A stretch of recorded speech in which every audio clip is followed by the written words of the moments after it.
Hello everyone, welcome to Uttam's academy turning point.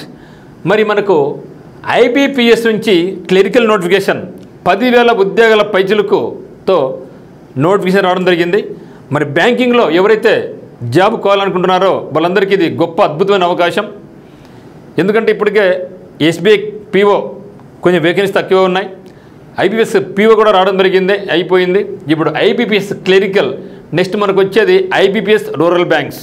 త్వరలోనే state bank of India నుంచి 15,000 వేకెన్సీస్తో మనకు మరో అతిపెద్ద నోటిఫికేషన్ రాబోతూ ఉంది.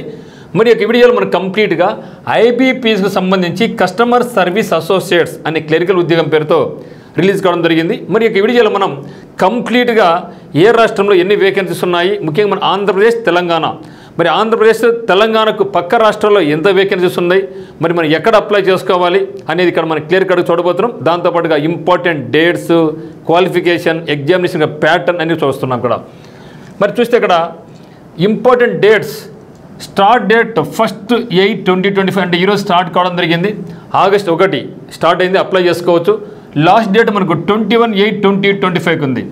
సో 21 డేస్ టైం ఇచ్చారు. ఆన్లైన్ ఎగ్జామినేషన్, ప్రిలిమినరీ ఎగ్జామినేషన్ వచ్చేసి మనకు అక్టోబర్ 2025.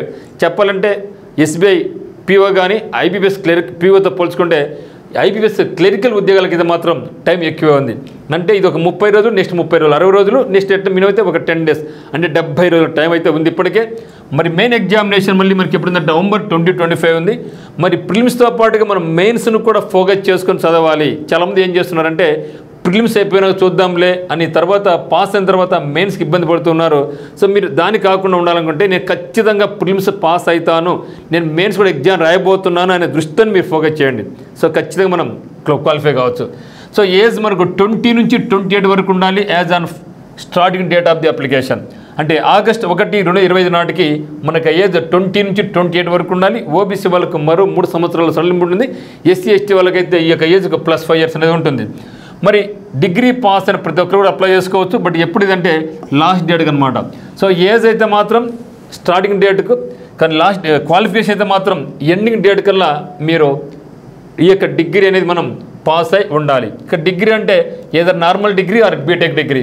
ఇక్కడ మనకు ప్రిలిమినరీ ఎగ్జామినేషన్ ఉంటుంది. ప్రిలిమినరీ ఎగ్జామినేషన్ అయితే సేమ్ యాజ్ ఇట్ ఈస్గా ఇంగ్లీష్ లాంగ్వేజ్ నుంచి 30 క్వశ్చన్స్ 30 మార్కులకు ఉంటుంది, 20 minutes time. So numerical ability 35 questions 35 marks ఉంటుంది. So reasoning ability 35 questions 35 marks 35 minutes time ఉంటుంది. సారీ మొత్తం ఎన్ని కూడా మనకు 20 minutes. సో మొత్తంగా అయితే మాత్రం మనకు 100 క్వశ్చన్స్ 100 మార్కులు 60 నిమిషాల టైం ఉంటుంది. సో ఇది మనకి ఇచ్చినటువంటి టైమింగ్. ఇది పాస్ అయిన తర్వాత వాళ్ళు మనకు రేషియోలు అంటే నెంబర్ ఆఫ్ వేకెన్సీస్ బేస్ చేసుకొని ఇంటర్వ్యూ అయితే ఉండదు, బేస్ చేసుకొని మెయిన్ ఎగ్జామ్ క్వాలిఫై చేస్తారు. మరి మెయిన్ ఎగ్జామినేషన్లో మనకు అడిషనల్గా ఈ యొక్క సిలబస్తో పాటు అడిషనల్గా మనకు ఉండేది ఏమంటే జనరల్ అవేర్నెస్ లేదా ఫినాన్షియల్ అవేర్నెస్ 40 క్వశ్చన్స్ ఉంటాయి, 50 మార్క్స్.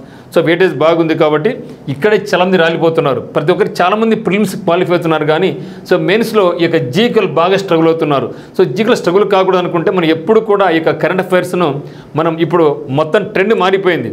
ఈవెన్ ఎస్ఎస్సీలో కూడా గతంలో 2-3 బిట్లు అడిగే వాళ్ళు ఇప్పుడు 20కే లేదంటే 25కే 4 నుంచి 5 క్వశ్చన్స్ అడుగుతున్నారు. ఇది కూడా ఒక సబ్జెక్ట్ లాగా అయిపోయింది కరెంట్ అఫైర్స్ అనేది. కాబట్టి కరెంట్ అఫైర్స్ని మీరు ఒక ఏదో న్యూస్ లాగా కాకుండా ఒక సబ్జెక్టుగా, అంటే మనం ఏదైతే ఇంగ్లీషు న్యూమరికల్ చదువుతున్నామో అదే మాదిరిగా కరెంట్ అఫైర్స్ కూడా మనకు ఒక సబ్జెక్ట్ లాగా చదవాలి. ఎందుకంటే మనం వెయిటేజ్ ఉంటుందో 50 మార్కులకు ఉంది కాబట్టి.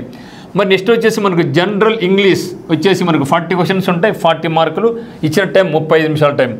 రీజనింగ్ అబిలిటీలో 40 క్వశ్చన్స్ ఉంటాయి, 60 మార్కులు ఉంటుంది, ఇచ్చే టైం కూడా 35 minutes మాత్రమే ఉంటుంది.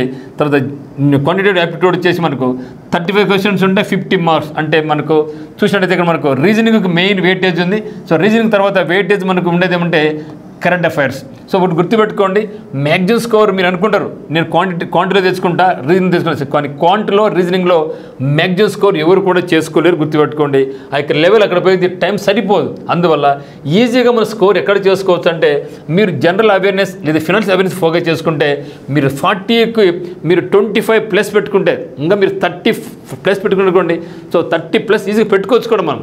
అయితే కంటిన్యూస్ ప్రాక్టీస్ చేసుకుంటూ ఉంటే, కంటిన్యూస్ పేపర్ రీడింగ్ చేస్తూ ఉంటే ఖచ్చితంగా మనం మ్యాక్సిమం స్కోర్ చేసుకోవచ్చు. అప్పుడు జాబ్ కూడా డిసైడింగ్ ఫ్యాక్టర్ అదే అవుతుంది. సో ఎవరికైతే ఈ యొక్క జనరల్ అవేర్నెస్ లేదా ఫినాన్షియల్ అవేర్నెస్లో హైయెస్ట్ మార్క్ వస్తుందో సో జాబ్ డిసైడింగ్ ఫ్యాక్టర్ అదే మీరు భావించండి. ఎందుకంటే రీజనింగ్ కానీ క్వాంట్ కానీ మీరు ఎంత కష్టపడినా కూడా మనం ఫుల్ మార్క్ అయితే గెయిన్ చేయలేం, కానీ ఇక్కడ మనం గెయిన్ చేసే అవకాశం అయితే మనకు ఉందన్నమాట. మరి ఇక general awareness, finance awareness base చేసుకొని మనకి ఉత్తమ్స్ అకాడమీ యాప్ నందు మీకు మంచి కోర్స్ కూడా అందుబాటులో ఉందన్నమాట, కరెంట్ అఫైర్స్ స్పెషల్గా. మరి వేకెన్సీస్ వరకు చూస్తే ఆంధ్రప్రదేశ్కి వచ్చేసి కేవలం 367 ఉన్నాయి. మరి మన తెలంగాణకు 261 వేకెన్సీస్ ఉన్నాయి. మొత్తం మీద మన 2 రాష్ట్రాల్లో ఏపీ 367, తెలంగాణ 261, మొత్తం 628 వేకెన్సీస్ అయితే మనకు ఉందన్నమాట. అయితే పక్క రాష్ట్రం అంటే కర్ణాటక, ఎందుకంటే మన 2 తెలుగు రాష్ట్రాల వాళ్ళు తర్వాత ఎక్కడ వెళ్ళాలనుకుంటుంటారంటే కర్ణాటక వెళ్ళాలనుకుంటే కర్ణాటకలో 1170 పోస్టులు అయితే ఉన్నాయి. అయితే మన యొక్క స్టేట్ అప్లై చేయాలనుకుంటే మనకు లాంగ్వేజ్ ప్రొఫిషియన్సీ టెస్ట్ ఉంటుంది కన్నడలో, కన్నడ తెలిసిన వాళ్ళందరూ కూడా అక్కడ అప్లై చేసుకోవచ్చు, మంచి వేకెన్సీస్. మరి తెలంగాణ వాళ్ళకి పక్కన ఉన్నటువంటి మహారాష్ట్ర, సో మహారాష్ట్ర కూడా 317 ఉన్నాయి. సో 1117 పోస్టులు ఉన్నాయి, ఇది కూడా అప్లై చేసుకోవచ్చు. మరి ముఖ్యంగా ఆంధ్రప్రదేశ్ ఇక చిత్తూరు, ఈ తిరుపతి, ఈ బార్డర్స్ వాళ్ళు చాలా తమిళ్ తెలిసి ఉంటుంది కాబట్టి తమిళనాడుకి వెళ్ళొచ్చు, 894 వేకెన్సీస్. మరియు ఈ యొక్క మదనపల్లి అంటే అన్నమయ్య జిల్లా, కడప, ఇల్లు కూడా ఒకవేళ కన్నడ తెలిసిన వాళ్ళు ఉంటే మాత్రం కన్నడగా అప్లై చేసుకోవచ్చు. సో ఇది మొత్తం మీద అయితే కంపల్సరీ మనకి ఏమి ఇస్తారంటే వాళ్ళు లాంగ్వేజ్ ప్రొఫిషియన్సీ టెస్ట్ ఉంటుంది. ఈ యొక్క టెస్ట్లో పాస్ అయితేనే మనకి జాబ్ ఇవ్వడం జరుగుతుంది. అదే రూరల్ బ్యాంక్స్లో అయితే మాత్రం ఫస్ట్ జాబ్ ఇస్తాడు, 6 months టైం ఇస్తారు. ఆ 6 months పాస్ అయిపోయి నేర్చుకోవచ్చు. కానీ ఇక్కడ అది కాదు, ముందుగానే మనం ఎగ్జామ్ ఉండాలి. అంటే before joining the job it self మనం ఇది యొక్క ఎగ్జామ్ మనం ఫేస్ చేయాల్సి ఉంటుంది. సో మరి దీనికి సంబంధించి మీకు ఫుల్ కోర్స్ లేదా కరెంట్ అఫైర్స్ కావాలన్నా, ఫుల్ కోర్స్ కావాలన్నా, టెస్ట్ సిరీస్ కావాలన్నా మనకు ఉత్తమ్స్ అకాడమీ యాప్ నుంచి మీరు మనకు కోర్స్ ఆన్లైన్ కోర్స్ పర్చేజ్ చేసుకోవచ్చు. మన కోర్స్ నందు ముఖ్యంగా IBPS clerical, SBI clerical, SSC, CGL, CHSL, MTS, GD ఉద్యోగాలకు, మరి ఆంధ్రప్రదేశ్ హైకోర్టుకు సంబంధించినటువంటి ఫుల్ కోర్సు, ఇంటెలిజెన్స్ బ్యూరో సంబంధించిన కోర్స్ అందుబాటులో ఉంది. మీకు ఏమైనా డౌట్స్ ఉంటే 8688080802 కాల్ చేయండి. మరి కరెంట్ అఫైర్స్ స్పెషల్ కోర్స్ కూడా ఉంది. సో డిస్క్రిప్షన్లో ఉత్తమ్స్ అకాడమీ యొక్క యాప్ లింక్ ఉంది. సో మన యాప్ని డౌన్లోడ్ చేసుకొని మనకి కోర్స్ పర్చేజ్ చేసుకోవచ్చు. సో అందరికీ ఆల్ ది వెరీ బెస్ట్, ఖచ్చితంగా అప్లై చేయండి. Thank you.